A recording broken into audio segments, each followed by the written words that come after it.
अगर कोई सीबीएसई की 10वीं की बोर्ड परीक्षा देने की तैयारी कर रहा है तो भाई ये एक बहुत बड़ी खबर है। सुनिए, 2026 से ना एग्जाम का पूरा तरीका ही बदलने वाला है। तो चलिए जरा समझते हैं कि आखिर ये बदलाव हैं क्या और इनका स्टूडेंट्स पर क्या असर पड़ने वाला है। जी हाँ, बिल्कुल सही सुना। सीबीएसई ने 10वीं बोर्ड के एग्जाम पैटर्न में कुछ बहुत बड़े बदलावों का ऐलान कर दिया है और ये लागू होंगे 2026 से। तो अगर जान पहचान में कोई भी 10वीं की परीक्षा देने वाला है तो उनके लिए इन बदलावों को समझना मतलब बहुत ही ज्यादा जरूरी है। तो आज हम क्या क्या जानने वाले हैं। सबसे पहले कि सीबीएसई का ये बड़ा बदलाव असल में है क्या। फिर देखेंगे कि साइंस और सोशल साइंस के पेपर अब कैसे दिखेंगे। अच्छा, जवाब लिखने को लेकर भी कुछ नए और काफी सख्त नियम हैं, उन पर भी बात करेंगे। और हाँ, ये साल में 2 बार परीक्षा का क्या मामला है और सबसे जरूरी भाई इन सब के बाद तैयारी कैसे करनी है। चलिए एक एक करके सब समझते हैं। तो चलिए शुरू करते हैं सबसे पहले और सबसे बड़े बदलाव से।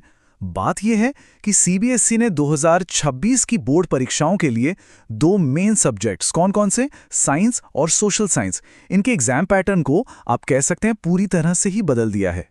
तो सबसे बड़ा बदलाव क्या है, वो ये है कि अब पेपर एक सिंगल पेपर की तरह नहीं होगा। मतलब अब इससे अलग अलग और ध्यान रहे अनिवार्य सेक्शंस में बांटा जाएगा। इसके पीछे बोर्ड का लॉजिक ये है कि इससे कॉपियों को चेक करना ज्यादा आसान और ज्यादा सटीक हो जाएगा। ठीक है, तो सबसे पहले साइंस के पेपर को ही देख लेते हैं। अब साइंस का पेपर तो एक ही होगा, लेकिन उसके अंदर 3 अलग अलग हिस्से होंगे। तो ये 3 हिस्से कौन से हैं? देखिए, सेक्शन ए होगा बायोलॉजी का, सेक्शन बी होगा केमिस्ट्री के लिए और सेक्शन सी होगा फिजिक्स के लिए। और यहाँ एक बहुत ज़रूरी बात है जिस पर ध्यान देना है। हर सेक्शन का जवाब उसी के लिए दी गई जगह पर ही लिखना होगा। ये बहुत ज़रूरी है। अच्छा, अब बात करते हैं सोशल साइंस के नए पैटर्न की। यहां भी बिल्कुल वही तरीका अपनाया गया है, लेकिन एक छोटा सा फर्क है। इसे 4 भागों में बांटा गया है। तो सोशल साइंस का पेपर अब इन 4 जरूरी सेक्शंस में बटा होगा। सेक्शन ए हिस्ट्री के लिए, सेक्शन बी ज्योग्राफी का, सेक्शन सी पॉलिटिकल साइंस और सेक्शन डी होगा इकोनॉमिक्स का। मतलब अब बिल्कुल साफ है कि हर सब्जेक्ट को अपनी अपनी जगह और अपना अपना महत्व दिया गया है। ओके, अब आते हैं उस बदलाव पर जो स्टूडेंट्स और पेरेंट्स दोनों के लिए समझना सबसे ज्यादा जरूरी है, और ये जुड़ा है जवाब लिखने के तरीके से।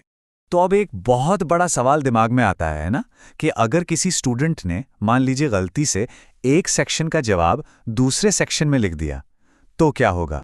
इस सवाल पर सीबीएसई की गाइडलाइंस मतलब बिल्कुल क्रिस्टल क्लियर है।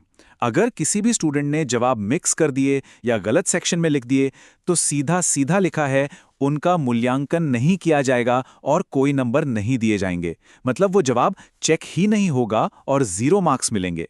ये एक बहुत ही सख्त नियम है जिसका ध्यान रखना ही होगा।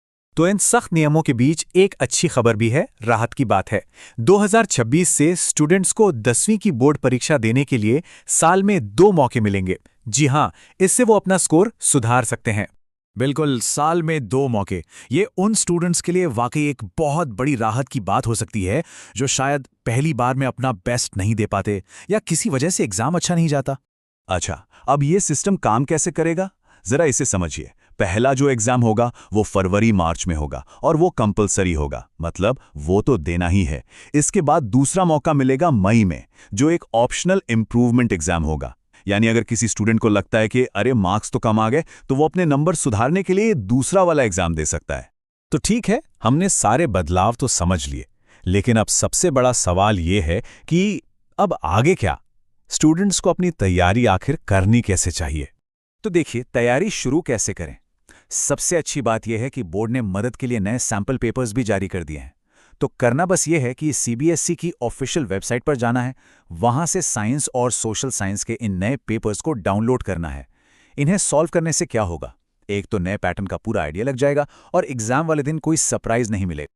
तो दोस्तों, ये थे सीबीएसई के 10वीं बोर्ड एग्जाम में होने वाले कुछ बहुत बड़े बदलाव। अब सवाल यही उठता है कि क्या ये नया पैटर्न, ये सेक्शंस वाला सिस्टम और साल में 2 परीक्षा का मौका, क्या ये सब मिलकर वाकई स्टूडेंट्स के सीखने के तरीके को बेहतर बना पाएगा? इसका जवाब तो खैर आने वाला वक्त ही देगा।